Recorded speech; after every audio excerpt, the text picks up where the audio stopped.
I'm Dr. Julie Kinn. I lead the education and training team at the Defense Health Agency Connected Health Branch. Today I want to talk a little bit about why digital health is so important to me and why I think our care team should consider ways that we can use digital health to help our service members, veterans, and their families.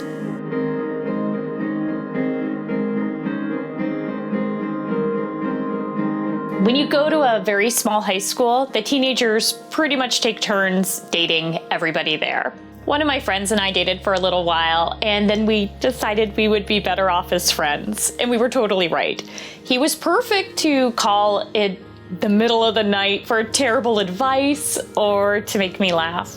He went to college a year earlier than me, but he would still drive 2 hours home on the weekends if I had a gig playing my emotional singer-songwriter guitar songs. This is not a joke, but my gigs were always at a little cafe called The Village Idiot. He was often the only one listening to me. Looking back, even though we lived a couple hours apart, it makes sense that I'm the friend he called on the night he tried to kill himself. Don't worry, he lived, but it was rough going that night. What you need to know is this took place in the early 90s.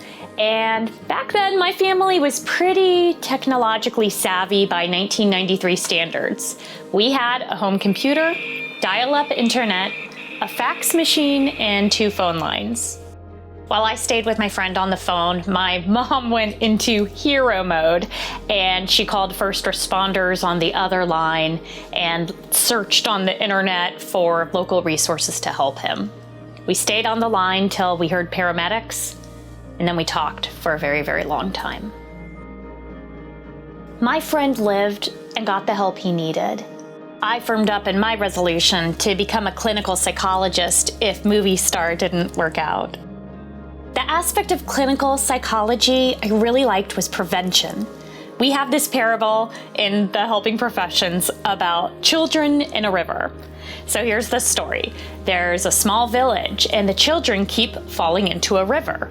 So the town council comes together and one council member says, what we should do is put a strong man in the river, and when children fall in, he can pick them up and throw them out.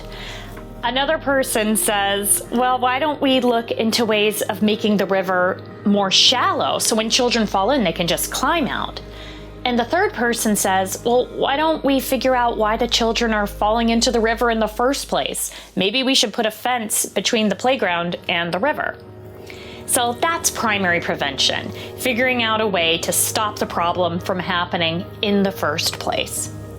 Part of prevention is using the resources that we have available.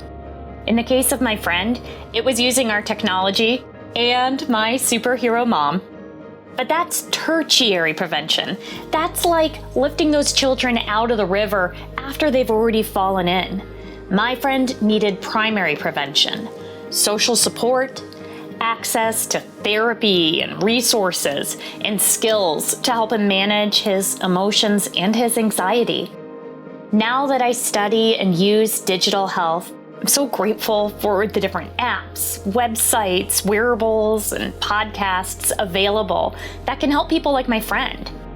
We've made so many different resources within the Defense Health Agency and the VA to help folks with a variety of health conditions. And my team here has made all sorts of different resources to help our providers pick the best resources, like our digital health prescription pads. We're trying to do everything possible to make it really easy for our care teams to use digital health safely and ethically.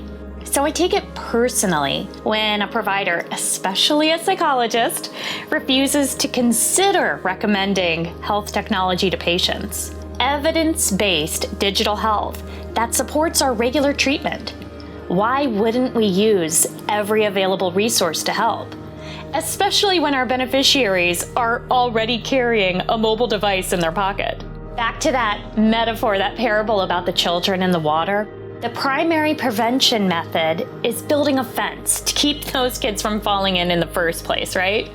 Well, the 21st century fence is Wi-Fi enabled. Let's get smart and use it.